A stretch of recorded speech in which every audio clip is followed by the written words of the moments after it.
ఉన్నటువంటి నామాన్ని బట్టి అందరికీ వందనాలు తెలిసిన అందరికి వందనాలండి. ఈరోజు మనము ఇశ్రాయేలీల 11వ రాజు అయినటువంటి యెహోయాహాజు అనేటటువంటి ఆయన గురించి మనం నేర్చుకోవడానికి ప్రయత్నం చేద్దాము. ఇశ్రాయేలీల 11వ రాజు అయిన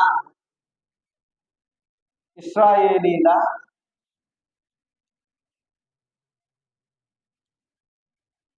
11వ రాజు అయిన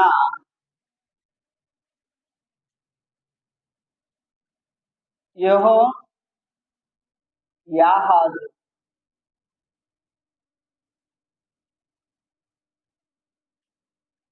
ఇశ్రాయేలీయుల్ని పరిపాలించినటువంటి 11వ రాజు అయినటువంటి యెహోయాహాజు నుండి మనం ఆలోచన చేసినప్పుడు 2వ రాజుల గ్రంథములో ఇతని గురించినటువంటి సమాచారం మనకి కొంతవరకు కనిపించింది.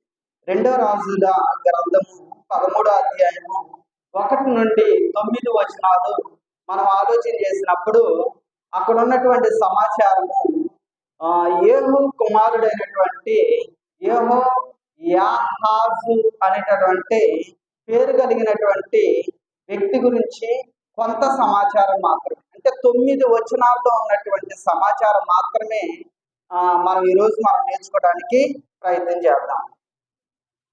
అందులో ఈ 9 వచనాలను మనం ఆలోచన చేసినప్పుడు ఇతని గురించి వ్యక్తిగత సమాచారం, మొదటి విషయం ఏంటంటే వ్యక్తిగతమైనటువంటి సమాచారం. ఎవరి నుండి? యెహోయాహాజు నుండి వ్యక్తిగత సమాచారం. అసలు ఎవరు ఏంటి అంటే మనం 2వ రాజుల గ్రంథము 9వ అధ్యాయము 2వ వచనాన్ని చదివినప్పుడు అక్కడ ఈ మాటలు ఉంటాయి. 9వ అధ్యాయం 2వ వచనంలో అతడు ప్రవేశించినప్పుడు నింషీకి పుట్టిన యెహోషాపాతు కుమారుడైన యేహూ అనేటటువంటి మాట అక్కడ కనపడింది. 2వ రాజుల గ్రంథం 9వ అధ్యాయము 2వ వచనంలో ఆ మాట ఉంది. అంటే యేహూకి తండ్రి యెహోషాపాతు యొక్క తండ్రి నింషి.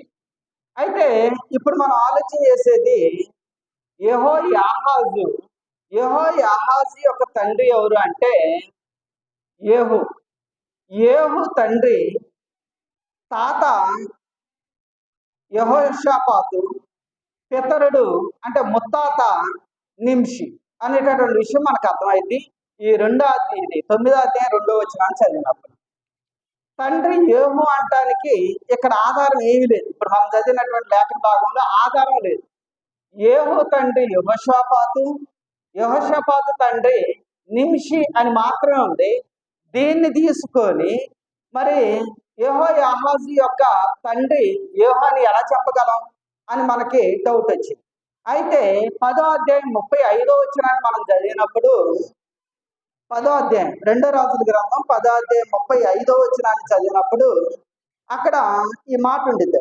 ఏ మాట అంటే అంతటా యేహూ తన పితరులతో కూడా నిద్రించి సోమ్రోనులో సమాధి చేయబడిన అతని కుమారుడైన యెహోయాహాజు అతనికి మారుగా రాజాడు. ఎవరు కుమారుడు? యేహూ యొక్క కుమారుడు యెహోయాహాజు. అది వ్యక్తిగతమైనటువంటి సమాచారం. తండ్రి యేహూ అని, తాత యెహోషాపాతు అని, వాళ్ళ ముత్తాత నింషి అనేటటువంటి విషయం మనకు అర్థమైపోయింది. ఇక రెండోది పరిపాలనా కాలం. రెండో పాయింట్ ఏంటంటే పరిపాలనా కాలాన్ని మనం ఆలోచన చేసినప్పుడు పరిపాలనా కాలాన్ని మనం ఆలోచన చేసినప్పుడు 2వ రాజుల గ్రంథం 13వ అధ్యాయము 1వ వచనాన్ని ఆలోచన చేద్దాం. యోధా రాజు అయిన అహజ్యా కుమారుడైన ఏవాషి ఏలుబడిలో 23వ సంవత్సరమందు యేహూ కుమారుడైన యెహోయాహాజు సోమ్రోనులో ఇశ్రాయేలీలను ఏలనారంభించి 15 సంవత్సరములు ఏలి. ఎన్ని సంవత్సరాలు పరిపాలన చేసినట్టే 15 సంవత్సరాలు పరిపాలన చేసింది. ఎప్పుడు అంటే ఒకవైపు యోధా రాజ్యం ఉంది. ఆ యోధా రాజ్యంలో అహజ్యా కొడుకైనటువంటి ఏవాషు పరిపాలనలో 23వ సంవత్సరంలో యేహూ కుమారుడైనటువంటి యెహోయాహాజు సింహాసనం మీదకి వచ్చి పరిపాలన ప్రారంభం చేయడం జరిగింది. ఒకవైపు ఇశ్రాయేలీలు పరిపాలించేది ఏవాషు అయితే, యెహోయాహాజు అయితే, అటు యోధా రాజ్యాన్ని పరిపాలించేటటువంటి రాజు ఎవరు అంటే ఏవాషు. ఇప్పుడు అటువైపు ఏవాషు పరిపాలన చేస్తాడు, ఇటువైపు యెహోయాహాజు పరిపాలన చేస్తాడు అనేది మనం మొదటి వచనాన్ని పరిశీలన చేసినప్పుడు మనకు అర్థమైనటువంటి సమాచారం. దీన్ని మనం పిన్ పాయింట్గా చరిత్రలో కూడా ఆలోచన చేసినప్పుడు క్రీస్తుకు పూర్వము 814 నుండి 799 ఈ మధ్య కాలంలో అంటే 15 సంవత్సరాలు ఈయన పరిపాలన చేసినట్లుగా చరిత్రలో కూడా మనం చదవగలం, హిస్టరీలో కూడా చదవచ్చు. అంటే హిస్టరీ చేసే అంటే బిఏ లేదా ఎంఏ చేసినటువంటి వాళ్ళకి ఈ యూరోపియన్ చరిత్ర కానీ లేదా ఐగుప్తు చరిత్ర కానీ లేదా ఐరోపా చరిత్ర కానీ ఇవి చదివినప్పుడు అక్కడ ఉన్నటువంటి రాసుల చరిత్ర క్రీస్తుకు పూర్వం 814 నుండి 799 ఈ మధ్యలో ఉన్నటువంటి 15 సంవత్సరాల చరిత్ర అక్కడ మనకు కనపడింది.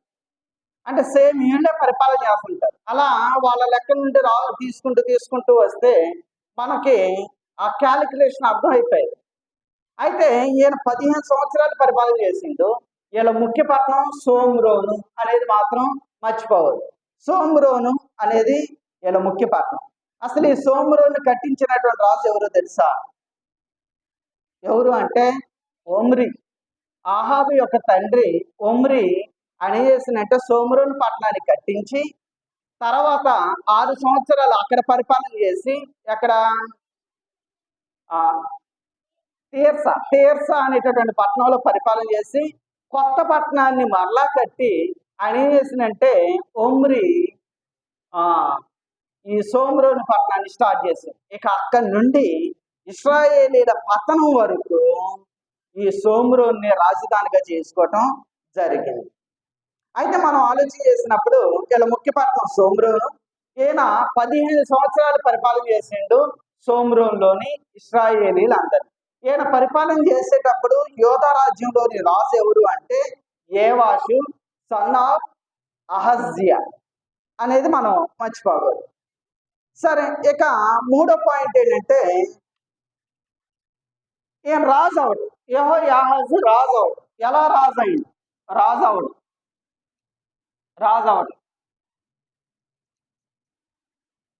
రాజు అవడానికి 2 కారణాలు ఉన్నాయి. రాజు అవటానికి 2 కారణాలు. ఒక కారణం ఏంటి అంటే దేవుని వాగ్దానమును బట్టి. మొదటి కారణం ఏంటంటే దేవుని వాగ్దానం బట్టి. ఎలా చెప్పగలం అంటే 2 రాజుల గ్రంథం 10వ అధ్యాయం 30వ వచనాన్ని మనం చదివినప్పుడు దేవుడు ఒక వాగ్దానం చేసిండు. ఎవరికి వాగ్దానం చేసిండు, ఎవరికి చేసిండో మనకు అర్థమైనప్పుడు ఈ విషయం మనకు అర్థమైంది. ఎవరితో చేసిండు? దేవుడు యేహూతో చేసిండు ఒక వాగ్దానం. ఏంటి ఆ వాగ్దానం అంటే 10వ అధ్యాయము 30వ వచనం చదివినప్పుడు, కావున యెహోవా యేహూతో ఇలాగ సెలవిచ్చింది, నీవు నా హృదయాలోచన అంతటి చొప్పున ఆహాబు కుటుంబకులకు చేసి నా దృష్టికి న్యాయమైన దానిని జరిగించి బాగుగా నెరవేర్చితివి గనుక నీ కుమారుడు 4వ తరం వరకు ఇశ్రాయేలు రాజ్య సింహాసనం మీద ఆసీనులగుదురు అని చెప్పేసి దేవుడు ఏం చేసిందంటే యేహూ చెప్పాడు, అయ్యా నువ్వు నాకు చెప్పినట్లుగా చేసినావు, నాకు ఏదైతే ఇష్టమో అదే చేసినావు కాబట్టి నిన్ను దీవించా. నిన్నే కాదు, నీ నుండి 4 తరాలు అంటే యేహూ కొడుకు, వాళ్ళ కొడుకు, వాళ్ళ కొడుకు, వాళ్ళ కొడుకు అంటే 4 ఇశ్రాయేలుని పరిపాలించేటటువంటి అవకాశాన్ని దేవుడు ఇచ్చింది. కాబట్టి యేహూ చనిపోయిన తర్వాత ఎవరు రాజు అవ్వాలి అంటే దేవుని ఆశీర్వాదాన్ని బట్టి యేహూ యొక్క కుమారుడు ఎవరైతే ఉన్నారో వాళ్ళు మాత్రమే ఇప్పుడు రాజు అయ్యారు. అంటే ఒక కారణం ఏంటంటే దేవుని వాగ్దానాన్ని బట్టి 2 రాజుల గ్రంథం 10వ అధ్యాయం 30వ వచనంలోని యేహూకి దేవుడు వాగ్దానం చేసిండు. ఏమని వాగ్దానం చేసిందంటే నువ్వు నా ఇష్టానుసారంగా చేసితేనే కనుక నేను నిన్ను ఆశీర్వదిస్తున్నాను అనేటటువంటి వాగ్దానాన్ని బట్టి అతను చనిపోయిన తర్వాత ఆ రాజ్యాన్ని ఆయన కుమారుడికి అప్పచెప్పడం జరిగింది. రెండో కారణం ఏంటి అంటే ఈ యెహోయాహాజు యేహూ కుమారుడు కాబట్టి. మనం 10వ అధ్యాయం 35వ వచనం చదివినప్పుడు 2 రాజుల గ్రంథం 10వ అధ్యాయం 35వ వచనంలో అంతటి యేహూ తన పితరులతో కూడా నిద్రించి సోమ్రోలో సమాజేపాను. అతని కుమారుడైన యెహోయాహాజు అతనికి మారుగా రాజాడు. అంటే అతని కొడుకు కాబట్టి ఈయన రాజు అవడం జరిగింది. లేకపోతే ఈ 2 కారణాలు లేకపోతే ఆయన రాజు అయ్యడానికి అవకాశం లేదు. ఇక 4వ విషయం ఏంటంటే పరిపాలనా విధానము. 4వ విషయం ఏంటంటే పరిపాలనా విధానం.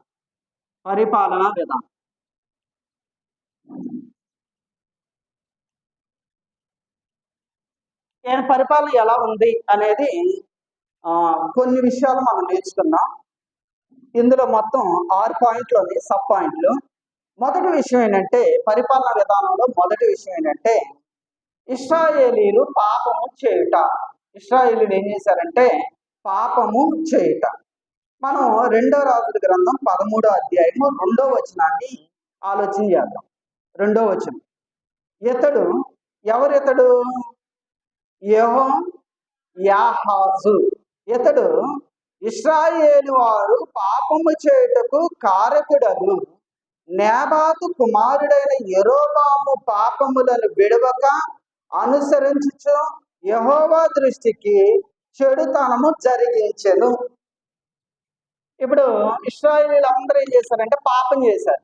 ఎలా పాపం చేశారు అంటే యెహోయాహాజే ఇశ్రాయేలీలు పాపం చేయడానికి కారకుడైనటువంటి నేబాతు కుమారుడైన యెరోబామును అనుసరించాడు. ఆయన పాపం చేసిండు, జనాలతో పాపం చేయించాడు. ఇప్పుడు ఆటోమేటిక్ ఏం జరిగిందంటే ఇశ్రాయేలీలు అందరూ పాపం చేయడానికి కారకులు అయిపోయారు. అందరూ పాపం చేసేసారు. పాపం చేయడాన్ని ప్రేరేపించింది. తర్వాత ఏం జరిగింది అంటే వాళ్ళ పాపంలోనే పెరిగిపోవడం జరిగిపోయింది. ఆ పాపాన్ని విడిచిపెట్టడం జరగలేదు. ఇప్పుడు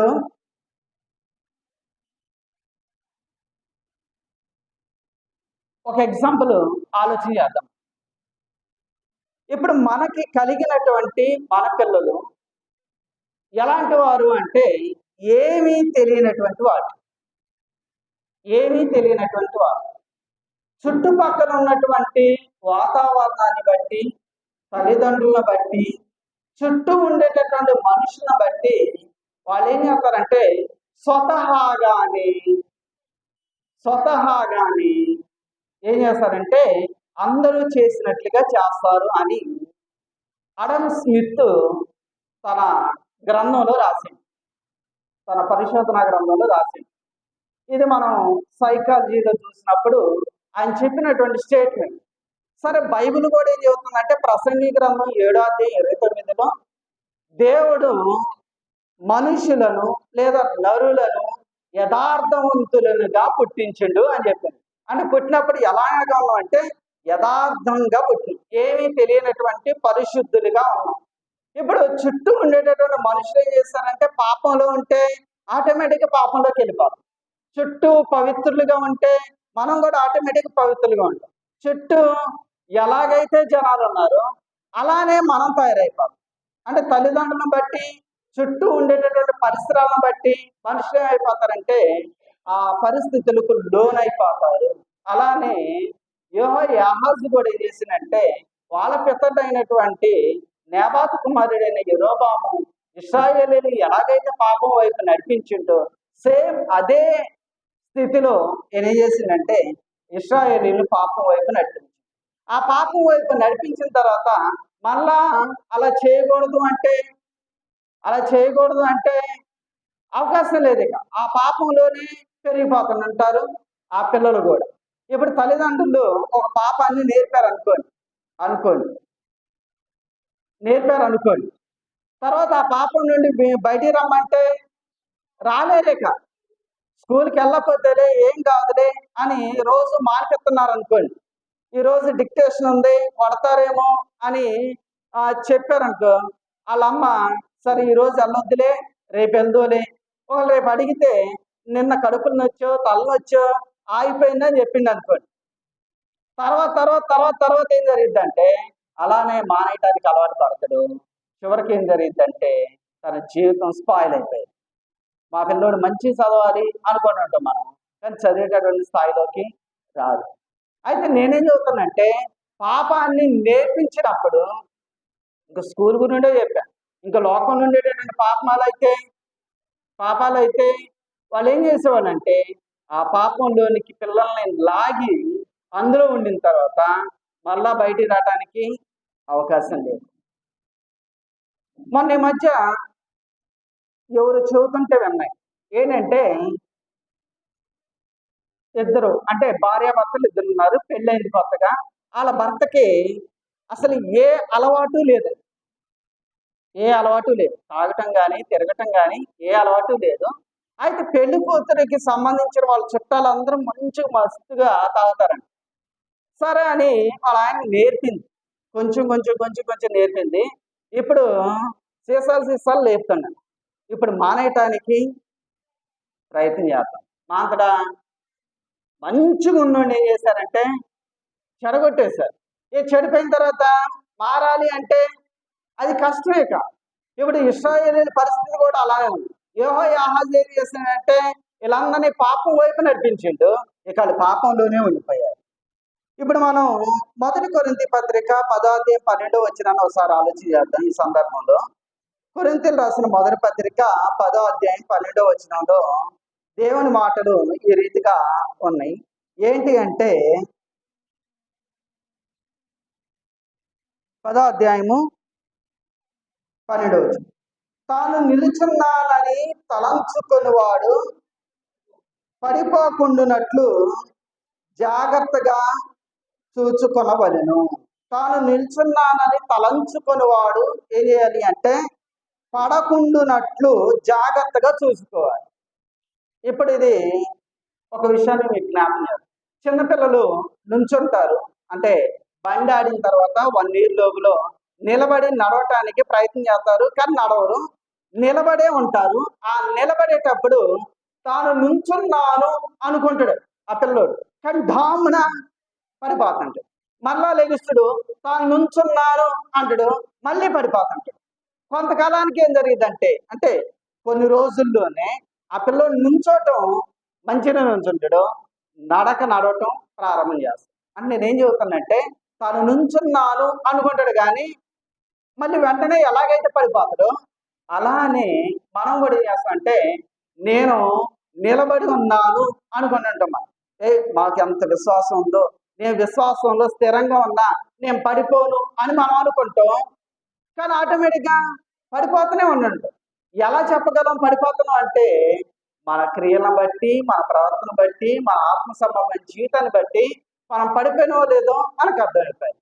కానీ మనం కూడా విశ్వాసంలో ఎలా ఉండాలి అంటే తాను నిలుచున్నానని తలంచుకునేవాడు పడకుండునట్లు జాగ్రత్తగా ఉండాలి. ఇప్పుడు మనం నిలబడే ఉన్నాం, పడిపోకుండా ఏం చేయాలి అంటే జాగ్రత్తగా ఉండాలి. నన్ను ఎవరు పడేస్తారు అనుకోకూడదు. మనం అంటే వాక్యాన్ని మనం ఆలోచన చేసినప్పుడు, పరిశీలన చేసినప్పుడు వాక్యానుసరమైనటువంటి జీవితం మనలో లేకపోతే మనం ఏమైపోయినాం అంటే నిలుచున్నాం అనుకుంటున్నాం, కానీ ఆల్రెడీ పడిపోయాం. అయితే మనం ఎలా ఉండాలి అంటే పడకుండునట్లుగా జాగ్రత్తగా ఉండాలి. ఇశ్రాయేలీయుల పరిస్థితి కూడా అలానే ఉంది. ఎలా ఉంది అంటే యెహోయాహాజు ఇశ్రాయేలీయులందరినీ పడేసిండు, కానీ వాళ్ళు ఏమనుకున్నారంటే మేము నుంచోనే ఉన్నాం అనుకుంటున్నారు, కానీ పడి ఉన్నారు. మనం కూడా ఏం చేయాలి అంటే ఏ విషయంలోనైనా సరే పడకుండునట్లుగా జాగ్రత్తగా ఉండాలి. మనం నుంచొని నిలబడి అనుకుంటాను, కానీ మనం ఏం చేయాలి అంటే విశ్వాసంలో స్థిరంగా ఉండాలి అనేది మనం ఈ మాట ద్వారా నేర్చుకుంటాం.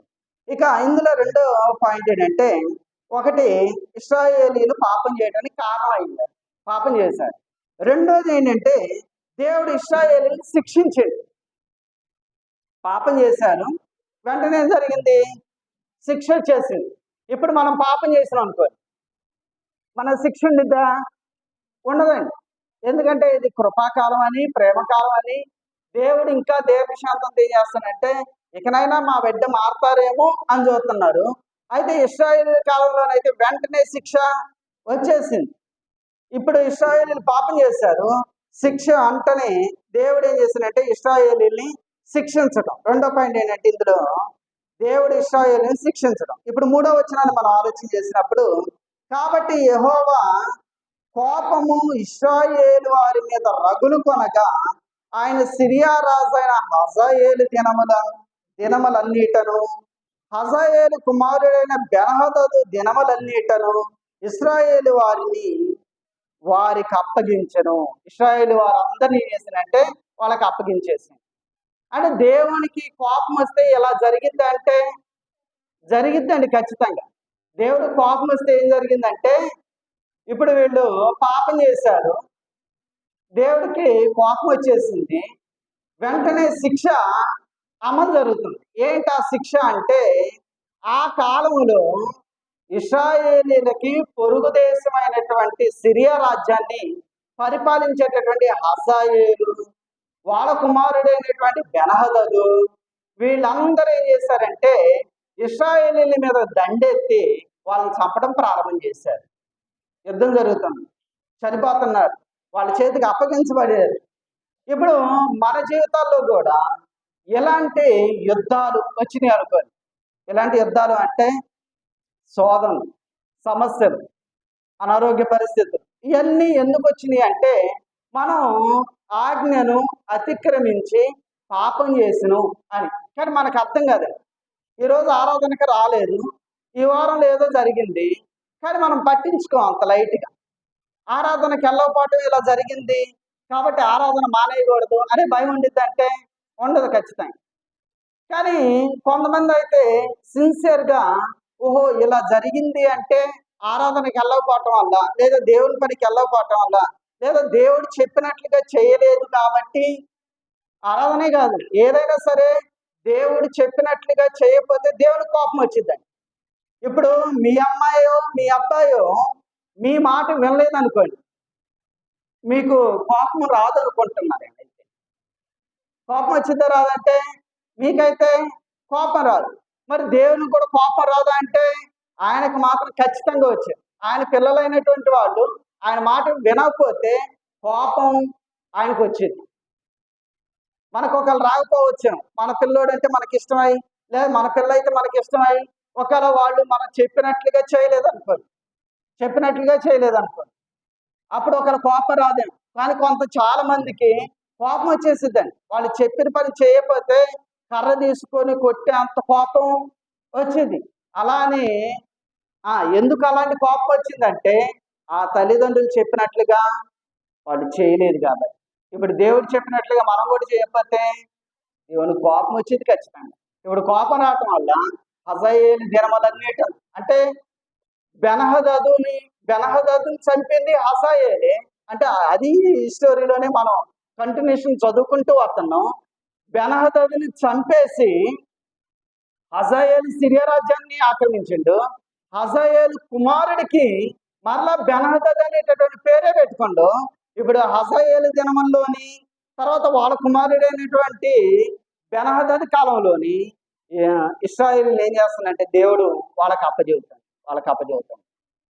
ఈ కోపం ఇప్పుడు కాదు, యోహు దినంలోని ఇశ్రాయేలీలందరినీ తగ్గించడానికి దేవుడు ఏం చేసిండు?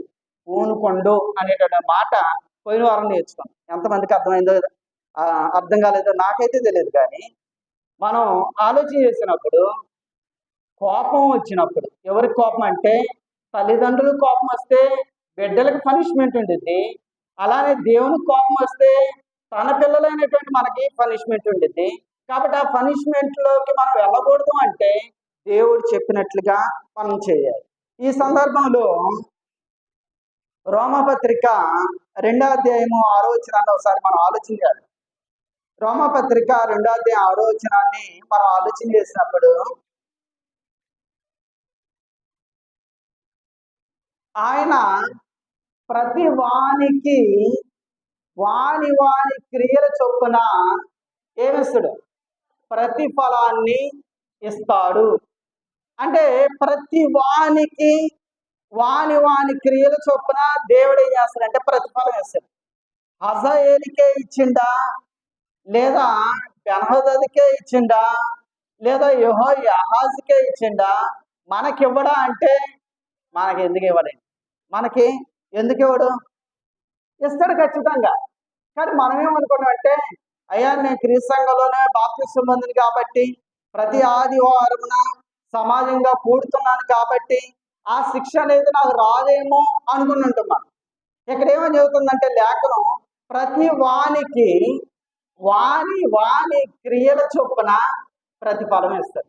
ఒకవేళ అవి మంచి క్రియలు అయితే మంచి రిజల్ట్ వచ్చేది, చెడ్డ క్రియలు అయితే చెడ్డ రిజల్ట్ వచ్చింది. అంటే దేవుని దృష్టిలో అది న్యాయమైన రిజల్టే, మన దృష్టిలో అది మంచి రిజల్టా చెడ్డ రిజల్ట్ అనేది అర్థమవుతుంది. ఇప్పుడు మనం మంచి పనులు చేస్తే మంచిగా ఉంటుంది, చెడుగా చేస్తే చెడ్డగానే ఉంటుంది. ఇప్పుడు మనం లోకసువార్త 16వ అధ్యాయంలోని లోకసువార్తలోనేనా ధనవంతుడు లాజరు గురించి చదువుతాం. అక్కడో కాదు, అక్కడ ఏం జరిగిందంటే ధనవంతుడి దగ్గర ఒక లాజరు అనేటటువంటి కడు పేదవాడు కనీసం తినటానికి తిండి లేనటువంటి వాడు అంటాడు. నేను ఆ సందర్భం చెప్పట్లేదు. అయితే అతడు ధనవంతుడు ఏం చేస్తాడంటే ఓదా రంగు మంచి ఖరీదైనటువంటి బట్టలు ధరించుకొని మంచి ఆహారం తింటుంటాడు. అప్పుడప్పుడు గుర్తొచ్చినప్పుడు ఒక్కొక్క ముక్క అలా ఇసిరేస్తాడు. ఆ ముక్కని ఏరుకొని తినేవాడు. కనీసం ఏ రోజన్నా పేదవాడిని తీసుకెళ్ళేసి ఓ ప్లేట్ మీల్స్ పెట్టిండా? లేదు. అంటే ఆడి మీద కనికరం లేదు అసలు. ఇక రేపు ఇద్దరూ చనిపోయారు, ఆ పాతాళంలోకి వెళ్ళారు. ఇప్పుడు కనికరం అంటే ఏంటో ధనవంతుడికి తెలుస్తుంది. అయ్యా నా మీద కూడా కొంచెం కనికరించండి అని. బ్రతుకున్నప్పుడు కనికరం అనే మాట డిక్షనరీలో లేదు, అంటే ఆయన డిక్షనరీలో లేదు. కనికరించటం లేదా సహాయం చేయటం జాలి పట్టడం అనేది అసలు ఆయన తెలియనటువంటి పాత్ర. మరి రేపు చనిపోయిన తర్వాత పాతాళంలోని వ్యాధనకరమైన స్థలంలో ఉన్నప్పుడు ఏం చేస్తాడు? కనికరం అనే పదాన్ని తీసుకొచ్చింది. అసలు కనికరం అంటే ఏంటయ్యా అంటే తెలియదు. ఆయన భూలోకంలో ఉన్నప్పుడు కనికరం అంటే ఏంటో తెలియదు. ధనవంతుడు అలాంటి స్థితిలో ఉండు. ఆయన కాడికి వచ్చేసరికి ఏం జరిగిందంటే కనికరం గుర్తొచ్చింది. రేపు మన కాడికి వచ్చినప్పటికీ అప్పుడు మనకి అర్థమైపోయింది. ఇప్పుడు మనం చేస్తేనే కదా ఆయన ఆ రోజు కరుణిస్తే, ఆయన కనికరాన్ని చూపితే ఇక్కడ కూడా కనికరం చూపించబడేదేమో. అంటే మనం చేసేటటువంటి ప్రతి పనికి, అది మంచి పని అయినా సరే చెడ్డ పని అయినా సరే ఏ పనైనా సరే మనం ఎలాగైతే ఉంటాం అలానే ఉండదు. ఇంకా మార్కు సువార్త 7వ అధ్యాయంలోనో లోక సువార్త 7వ అధ్యాయంలో తీర్పు తీర్చుకొని మీరెట్టి తీర్పుతో తీరుస్తారో అదే తీర్పు మనకు కూడా వచ్చింది అని ఉండేది. 7వ అధ్యాయంలోనే ఉండేది. అది లోకానా మార్క్ అనేది ఆలోచన చేయండి. అయితే మనం ఆలోచన చేసినప్పుడు ఈ రోమపత్రిక 2వ అధ్యాయం 6వ వచనంలో ఏమని ఉందంటే ప్రతి క్రియకి ప్రతిఫలాన్ని మనం పొందుకుంటాం. ఇప్పుడు అతడు యెహోయాహాజు ఏం చేసిందంటే ఇశ్రాయేలుని పాపం చేయడానికి ప్రేరేపించిండు. ఆ క్రియకి ఏం చేస్తానంటే ప్రతిఫలాన్ని అనుభవిస్తాను. ఎలాంటి ప్రతిఫలం అంటే హజాయేలు దినములన్నిటను బెన్హదదు దినములన్నిటను సిరియా వాళ్ళకి ఇటు ఇశ్రాయేలీలకి యుద్ధం జరిగి వీళ్ళ సైన్యం సమూలంగా నాశనం అయిపోతుంది. ఈ నష్టం అంతటి కారణం ఏంటంటే పాపము పాపము పాపము. ఇంకా మనం ముందుకెళ్ళినప్పుడు ప్రకటన గ్రంథం 22:12లో కూడా కలిపితే పాపం, తీసివేస్తే పాపం. పోయినసారి కూడా మనం చదువుతాం. సరే, ఇక ముందుకెళ్ళిపోదాం. ఇక 3వ పాయింట్ ఏంటంటే యెహోయాహాజు ఏం చేసినంటే దేవునికి మొరపెట్టడం నేర్చుకోండి. యెహోయాహాజు ఏం చేసినంటే దేవునికి మొరపెట్టండి. పాపం చేశారు, పనిష్మెంట్ వచ్చింది, ఇప్పుడు దేవుని వైపు తిరిగేయడం. ఇప్పుడు మన జీవితాల్లో కూడా అంతే. మనం పాపం చేస్తాం, మనం దేవుడు ఒకరు మొత్తిండి అనుకోండి, వెంటనే దేవుడు ప్రార్థన చేస్తాం. కష్టాలు వచ్చినప్పుడే దేవుని ప్రార్థన చేశారు. ప్రార్థన ప్రార్థన ప్రార్థన. ఇప్పుడు యెహోయాహాజు కూడా ఏం చేసిందంటే మరలా దేవుని వైపు తిరిగి, అయ్యా మా నాన్న ఎలాగైతే మీ మాట ఎండో అలానే ఇప్పుడు నేను కూడా మీ మాట వింటానని ఆయన ప్రార్థన చేయటం మొదలు పెట్టేశాను.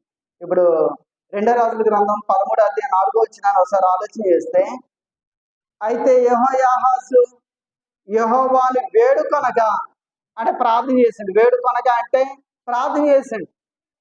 అప్పట్లో ఉండేటటువంటి ప్రార్థన ఎలాంటిది అంటే, మనం మలాకీ గ్రంథం కానీ, జకరియా గ్రంథం కానీ, లేదా యోబు గ్రంథం కానీ, లేదా ఇంకొన్ని గ్రంథాల్లో మనం చదివినప్పుడు ఇశ్రాయేలీయులు ప్రార్థన చేసేటటువంటి విధానం ఏంటంటే, వాళ్ళు గోనెపట్ట ధరించి బూడిదలో కూర్చొని ప్రార్థన చేసేవాళ్ళు. ఉపవాస ప్రార్థన చేసేవాళ్ళు. ఇప్పుడు ఈయన కూడా వేడుకొండు, ఒకవేళ బహుశా అదే స్థితిలో వేడుకొండేమో, దేవుడు వెంటనే ఏం చేసినంటే మనసు మార్చుకోండి. ఇప్పుడు 22, 23 వచనాల్లో కూడా మనం ఆలోచన చేసినప్పుడు 2 రాజుల గ్రంథం 13వ అధ్యాయం 22, 23 కూడా, యెహోయాహాజు దినములన్నీ సిరియా రాజు అయిన హజాయేలు ఇశ్రాయేలు వారిని బాధ పెట్టెను. కానీ యెహోవా వారి మీద జాలిపడి వారి యందు దయ ఉంచి అబ్రహాము, ఇస్సాకు, యాకోబులతో తాను చేసిన నిబంధన బట్టి వారి యందు లక్ష్యం నిలిపి వారి నాశనం నొల్లక ఎప్పటికీ తన సముఖంలో నుండి వారిని వెళ్ళగొట్టక ఉండెను. అంటే దేవునికి మొరపెట్టడం వల్ల ఇలా జరిగింది. మొరపెట్టడం వల్ల అలా జరిగింది. అయితే వాళ్ళని శిక్షించడం అనేది దేవునికి న్యాయమైందేనా అంటే న్యాయమైంది కాదు. దేవుడు లోకాన్ని ఎంతో ప్రేమించాడు. అది బాప్తిసం పొందిన వాళ్ళని ప్రేమించిండు, పొందని వాళ్ళని ప్రేమించాడు. అయితే ఆ ప్రేమ కేవలం లోక సంబంధంగా మాత్రమే సమంగా ఇచ్చేసింది.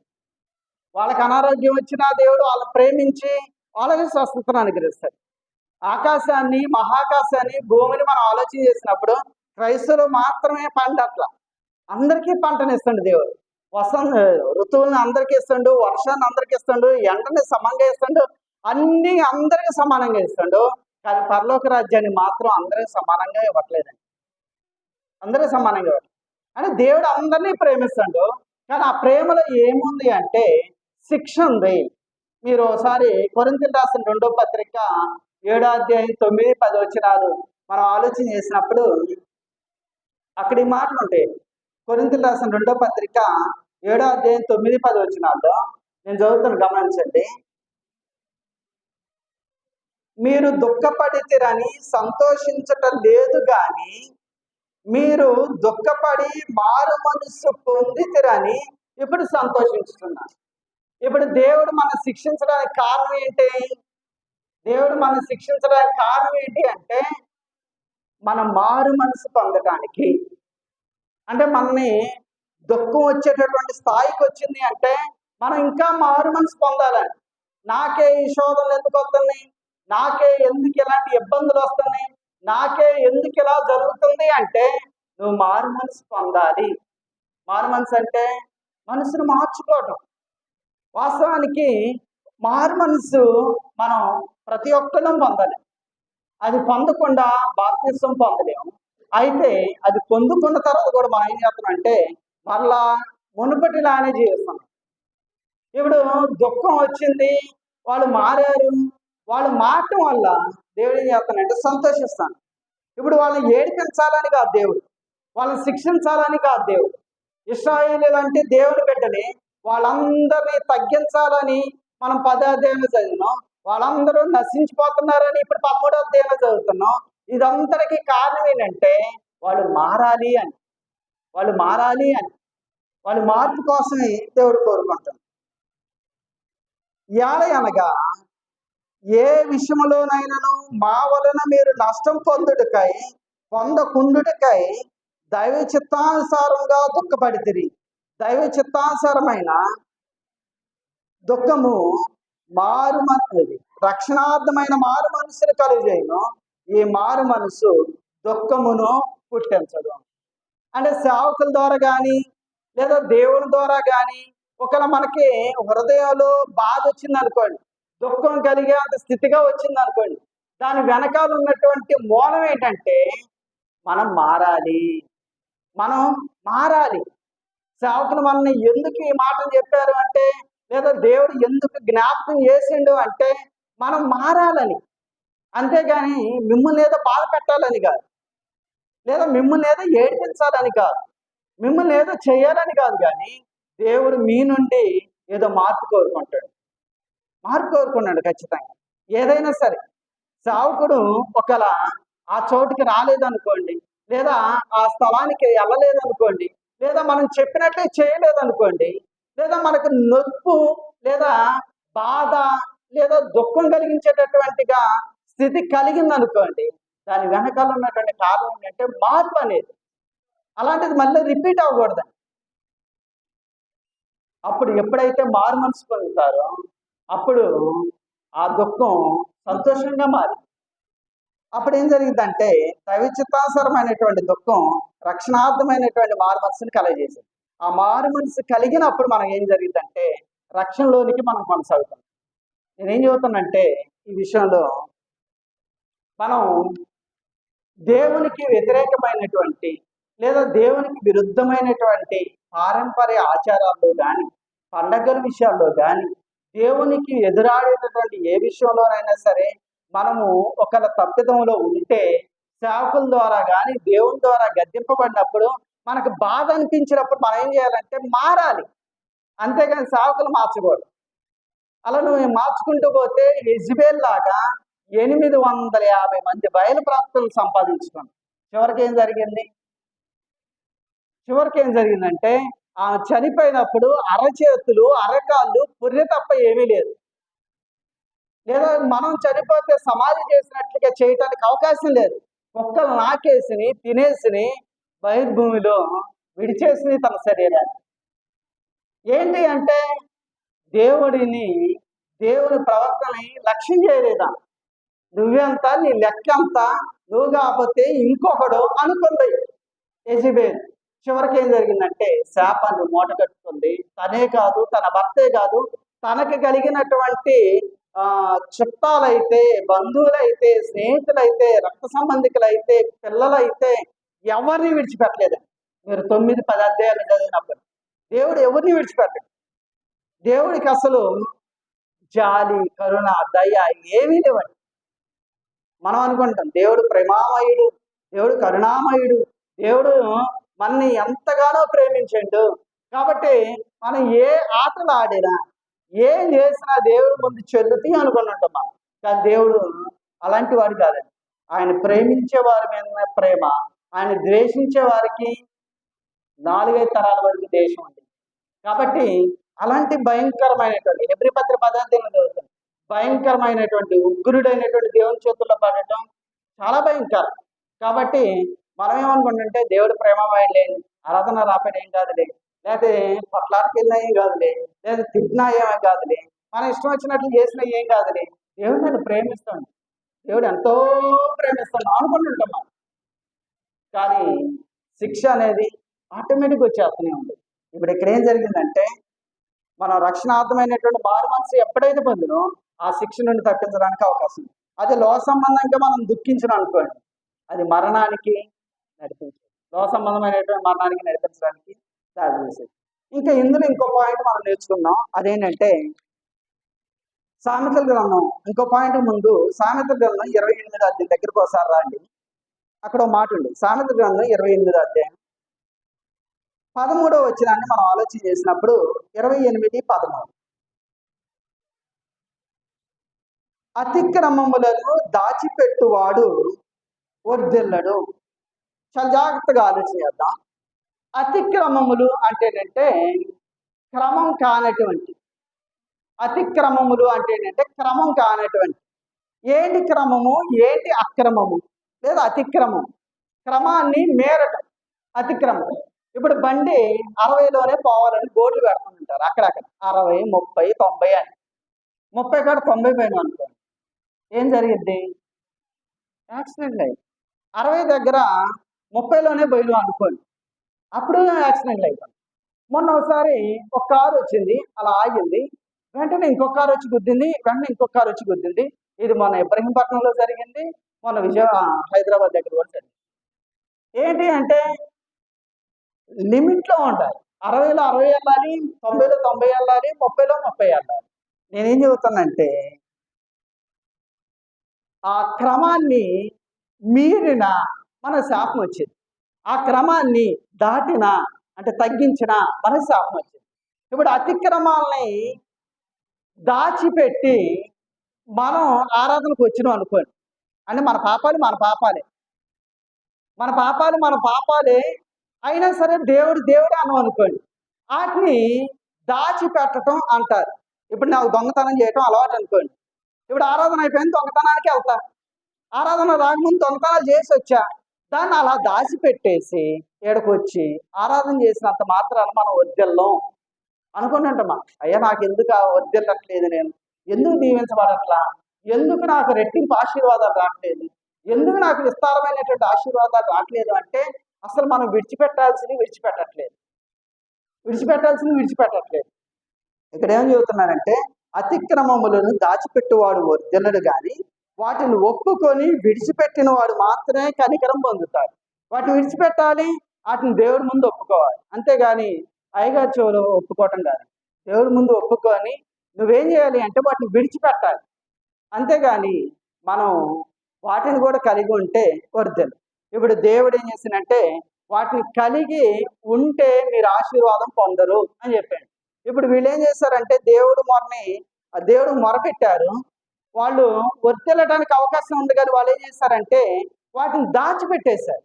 ఎలా దాచిపెట్టారో మనం చూద్దాం. దేవుడు వారికి మొరపెట్టిన తర్వాత ఏం జరిగిందంటే సహాయం చేయాలి. 2 రాజుల గ్రంథం ఇప్పుడు 4వ పాయింట్ నేను చెప్పేది, దేవుడు వాళ్ళకి సహాయం చేస్తాడు. 1 వాళ్ళు పాపం చేశారు, 2 వాళ్ళు ఏం చేశారంటే శిక్షింపడ్డారు, 3వది ఏం చేశారంటే దేవుడికి మొరపెట్టారు, 4వది ఏంటంటే దేవుని సహాయం వాళ్ళు కోరుకున్నారు, సహాయాన్ని పొందుకున్నారు. 2 రాజుల గ్రంథం 13వ అధ్యాయం 4-5 వచనాలు ఫాస్ట్గా వెళ్ళిపోదు. అయితే యెహోయాహాజు యెహోవాను వేడుకొనగా యెహోవా సిరియా రాజు చేతను బాధ నొందిన ఇశ్రాయేలు వారిని కనికరించి అతన్ని మనవి అంగీకరించారు. కావున యెహోవా ఇశ్రాయేలు వారికి ఒక రక్షకును అనుగ్రహింపగా అతని చేత ఇశ్రాయేలు వారు సిరియాల వశములో నుండి తప్పించుకొని మునుపటి వలె స్వస్థానములో కాపురం ఉండేది. ఇప్పుడు దేవుడికి మొదలుపెట్టారు, ఏం చేసిందంటే దేవుడు ఒక రక్షకుడిని పంపించాడు. రక్షకుని పంపించిన తర్వాత వాళ్ళకి రక్షణ కలిగింది. ఎలా రక్షణ కలిగిందంటే ఆ బెన్హదద్ కాలంలో ఉన్నటువంటి సిరియా వాళ్ళందరినీ ఓడించి వాళ్ళందరినీ కాపాడటానికి ఒక రక్షకుడు వచ్చింది. అతని పేరైతే మెన్షన్ చేయలేదు, కానీ ఆ రక్షకుడే కొత్త నిబంధనలో మన ప్రభువైన యేసుక్రీస్తు. ఎందుకు అంటే మనందరినీ రక్షించడానికి ఒక ఆయన వచ్చింది. ఆయన పరిశుద్ధుడు, నిష్కలంకుడు, ఆయన నిందారహితుడు. ఆయన మనందరి కోసం తన ప్రాణాన్ని పెట్టేసి మనందరినీ రక్షిస్తే మనం కూడా ఏం చేసినాం అంటే ఇప్పుడు ఇశ్రాయేలు చేసినట్టుగానే చేస్తున్నట్టు. మనం ఇంకో పాయింట్ ఉంది, వాళ్ళు ఎలాగైతే మళ్ళీ పాపం చేస్తానంటారు, అలానే మనం కూడా పాపం చేస్తున్నాం. ఓ రక్షకుడిని ఏర్పాటు చేసి ఇశ్రాయేలీలందరినీ కాపాడి సేఫ్ జోన్లో పెట్టేశారు. ఇప్పుడు సామెతల గ్రంథం 30వ అధ్యాయం 5వ వచనాన్ని ఒకసారి ఆలోచన చేస్తే, సామెతల గ్రంథం 30వ అధ్యాయం 5వ వచనాన్ని ఒకసారి ఆలోచన చేసినప్పుడు సామెతల గ్రంథం 30వ అధ్యాయం 5వ వచనం, దేవుని మాటలన్నీ పుటం పెట్టబడింది, ఆయనను ఆశ్రయించే వారికి ఆయన కేడము, ఆయన మాటలతో ఏమీ చాచుకుము.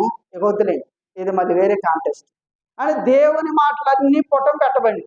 అంటే స్వచ్ఛమైనటువంటి బంగారం ఈక్వల్ టు దేవుని మాటలు. కానీ మనకు అలా అనిపించదు. దేవుని మాటలు బంగారం ఒకటైందండి.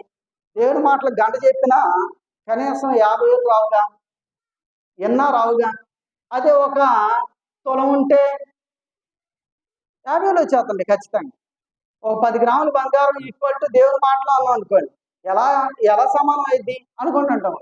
కానీ దేవుని మాటల కంటే, అంటే బంగారం కంటే దేవుని మాటలే శ్రేష్టం. ఎలాంటి శ్రేష్టమైనవి అంటే మనకున్నటువంటి బంగారం మొత్తం ఇచ్చినా పరలోకం వెళ్ళలేము. ఎక్కడైతే 10 స్టేర్ల బిల్డింగ్ కట్టగలదు, లేదా ఈ బజారి, ఆ పక్క బజారి, ఆ బజారి, 3 బజార్లు ఒకేసారి స్పాట్లో కొనగలుగుతున్నాం. 1,00,000 అంటాం అమ్మరా, సెంటు 1,00,000, 2,00,000, 3,00,000, 10,00,000, కోటి, సెంటు ₹1,00,000 అంటే అమ్మవండి మనం ఖచ్చితంగా కళ్ళు మూసుకొని అమ్ముతుంది. ఉన్నటువంటి బంగారం మొత్తం 3 బజార్లు కొనుక్కున్నా మనం ధారాళంగా ఇచ్చేస్తాం. ఆ 3 బజార్లు తగ్గట్టుగా పెద్ద బిల్డింగ్ కట్టినా ఆశ్చర్యం లేదు. కానీ పరలోకానికి రావాలంటే ఏమి ఇచ్చినా ఏమి ఇచ్చినా కనీసం అడుగు పెట్టడానికి చోటు ఉండదు అక్కడ. అవి కాదు కావాల్సింది, దేవుని మాటలు మాత్రమే.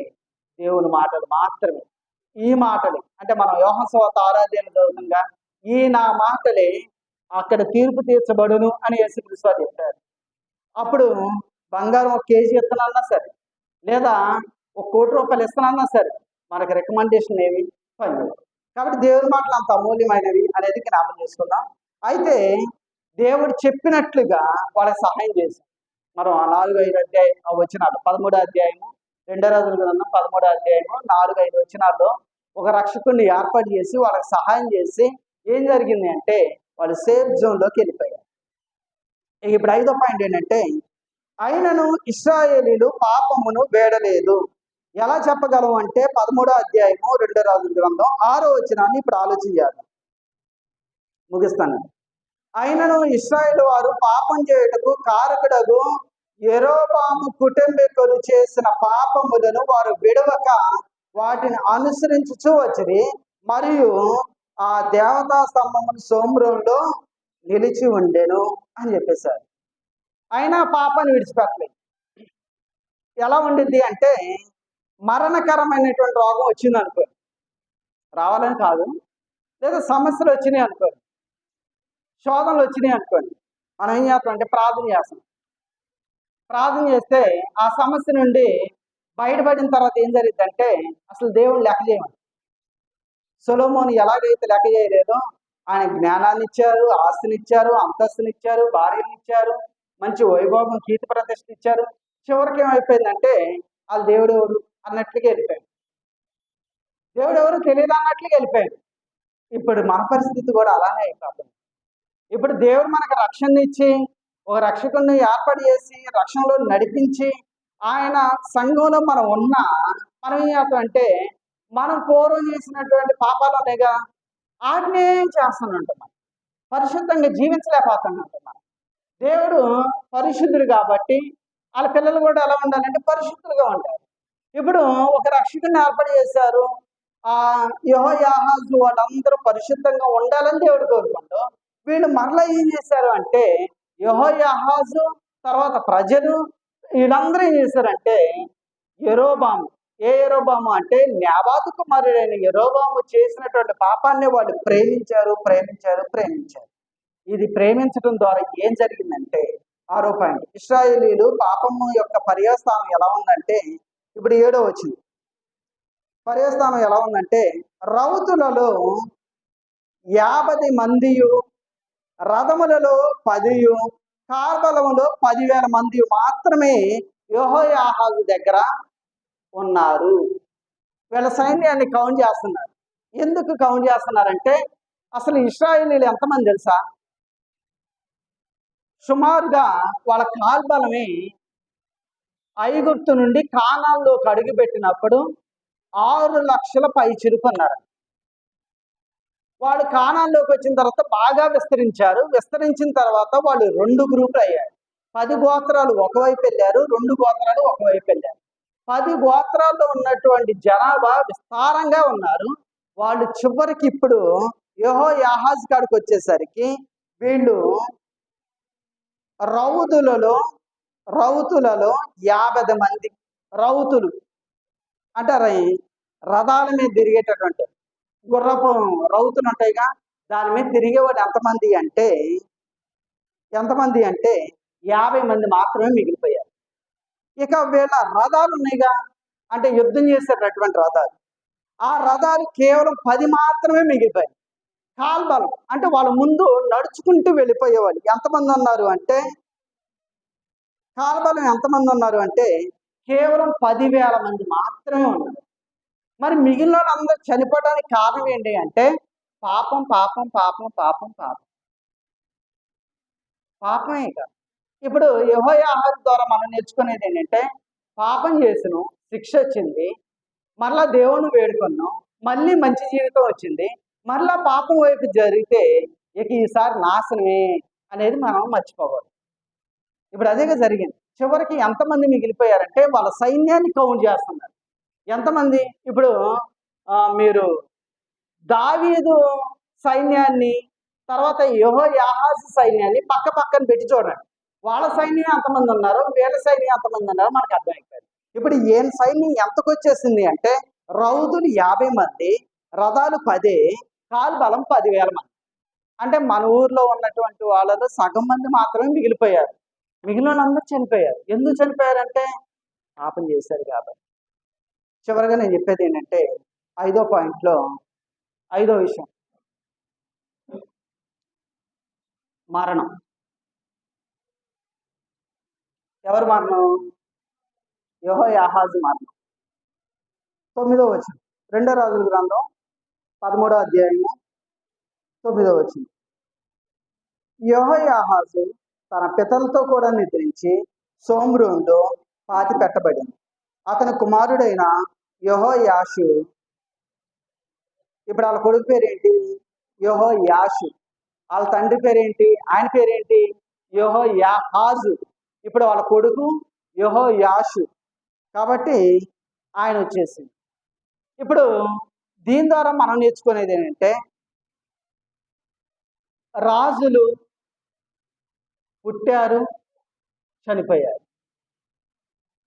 అందం కలిగినటువంటి వాళ్ళు పుట్టారు, చనిపోయారు. బాగా ధనం ఉన్నటువంటి వాళ్ళు పుట్టారు, చనిపోయారు. మనకంటే జ్ఞానం ఉన్నటువంటి వాళ్ళు పుట్టారు, చనిపోయారు.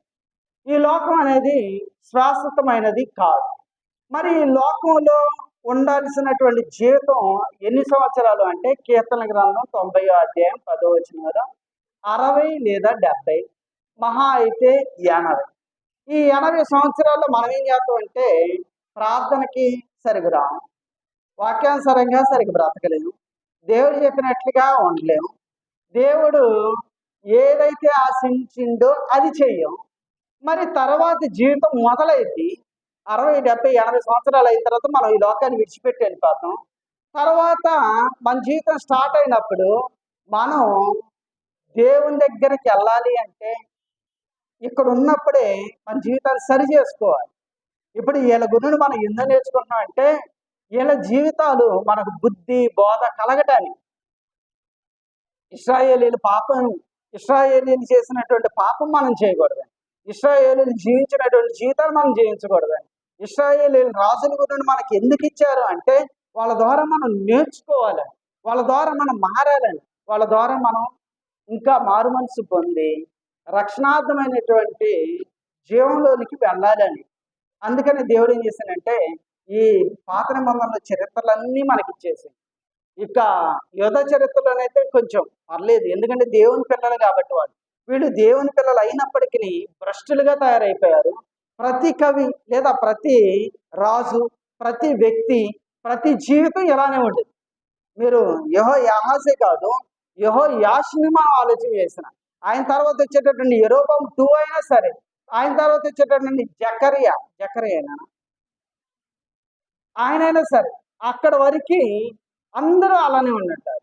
అంటే ఇక రాను రాను రాజులు కొద్ది మంది, వీళ్ళు 19 మంది రాజులతో మనం ముగించుకుంటాం. కాబట్టి జీవితాలు చాలా కొద్ది జీవితాలు మాత్రం. ఆ కొద్ది జీవితంలోని దేవునికి ఇష్టలుగా మనం జీవించగలిగితే యెహోయాహాజులా కాకుండా, యెహోయాహాజు ఇంక మంచోడే. ఎలా మంచోడు అంటే కష్టం వచ్చినప్పుడు వెంటనే శిక్ష పడ్డది, ఆ శిక్షను గమనించి దేవుని వైపు తిరిగాడు.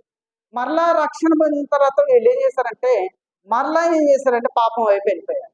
మనం కూడా అలా పాపం వైపు వెళ్ళకుండా దేవుడు ఎప్పుడైతే మన గద్దించిండో, ఎప్పుడైతే శిక్షించిండో అప్పుడు నేనైనా సరే మారి పరిశుద్ధమైనటువంటి జీవితం వైపు రాగలిగితే మనం వర్ధిల్లటమే కాదు, మన కుటుంబాలు వర్ధిల్లు. ఇప్పుడు ఆయన సైన్యం అంతగా కుదించబడింది అంటే దానికి సాదృశ్యం ఏంటంటే మన జీవితాలు కూడా కుదించబడుతున్నట్టు. ఒకప్పుడు మన తాతలు 6 ఉండేవారు, తర్వాత వాళ్ళ పిల్లోళ్ళు 4 అయిపోయారు, తర్వాత మన పిల్లోళ్ళు 2 అయిపోతున్నారు, తర్వాత అసలు మన పిల్లోళ్ళే అంటే వారసులే లేనటువంటి అమ్మాయిలతోనే ఎండ్ అయిపోయేటటువంటి జీవితాలు వెళ్ళిపోతున్నాయి. ఎందుకు అంటే దేవునికి విధేయులుగా జీవించట్లేదు. మనం రాహాబ్ అనే వేసి ఏం చేసిందంటే దేవుని ప్రజలైనటువంటి వాళ్ళు వస్తారుగా, వాళ్ళెవరు? వేగులు. వేగుల వారు వచ్చినప్పుడు చేర్చుకుంది, విధేయత చూపించింది. విధేయత చూపించినటువంటి అవిధేయులు ఉన్నారుగా. మనం ఎబ్రీ పత్రిక 11:31 చదివినప్పుడు అవిధేయత నశించిపోయిన వారితో ఆ రాహాబ్ అనేటటువంటి వేశ్య నశించిపోలేదు. ఎందుకు అంటే విధేయత చూపించింది, వాళ్ళని చేర్చుకుంది, దేవుని మాట విన్నది, దేవునికి లోబడింది. కాబట్టి ఆ శాపాన్ని దేవుడు ఆశీర్వాదంగా మార్చి యేసుక్రీస్తు వంశావళిలో ఆమె పేరుని జాయిన్ చేశారు. యేసుక్రీస్తు వారు రావటానికి రాహాబ్ అనేటటువంటి వేశ్య యేసుక్రీస్తు వంశంలోకి వచ్చింది. బోయేజ్కి జన్మనిచ్చింది. బోయేజ్ ద్వారా యెషయ ద్వారా దావీదు నుండి యోధా గోత్రంలోనికి వీళ్ళు వచ్చేసారు. యేసుక్రీస్తు వారు దావీదు సింహాసనంలో పెట్టాడు. అంటే దేవునికి లోబడితే అంత ఆశీర్వాదం. దేవునికి ఎదురాడితే, దేవునికి విధేయత చూపించకపోతే ఇక యెహోయాహాజు ఎలాగైతే పతనం అయిపోవడానికి సిద్ధపడిందో అలానే మన జీవితాలు కూడా ఉంటాయి అనేది మనం మర్చిపోకుండా దేవుని వాక్యానుసారంగా దేవుని యొక్క సంఘాన్ని బలపరిచేటటువంటి బిడ్డలుగా మనం ఉండాలని ఈ లేఖనాలతో మీ అందరికీ బోధిస్తూ, నన్ను నేను హెచ్చరించుకుంటూ, మిమ్మల్ని హెచ్చరిస్తూ అవకాశం ఇచ్చినటువంటి స్థానిక సువార్థికులకి వందనాలు తెలియజేస్తూ ముగిస్తున్నాను. అందరూ